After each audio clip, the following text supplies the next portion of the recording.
Warga histeris melihat kehadiran Presiden Joko Widodo alias Jokowi di pusat perbelanjaan kota Manado pada Kamis malam.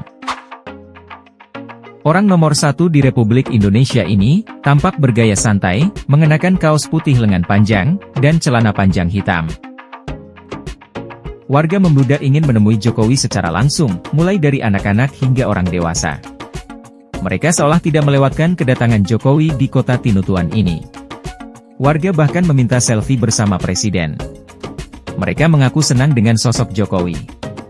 Bahkan di salah satu momen, Jokowi tertangkap kamera ketika memberikan makanan kepada warga saat tengah menyantap makan malam.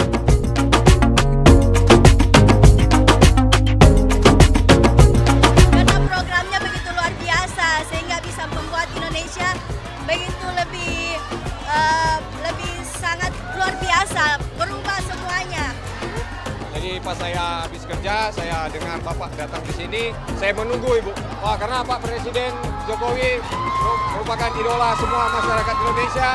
Dan kami berterima kasih Pak Jokowi adalah Presiden yang tulus, merakyat. Nggak nyangka, tadi pas beli burger, aduh ada Pak Presiden, luar biasa.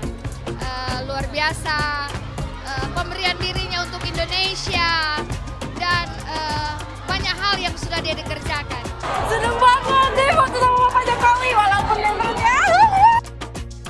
Diketahui Jokowi tiba di Manado pada Kamis sore, dan melakukan kunjungan kerjanya di Bolang Mongondo meresmikan Bendungan Lolak pada Jumat 23 Februari ini, serta mengunjungi Kota Bitung untuk menyerahkan langsung bantuan pangan beras kepada warga.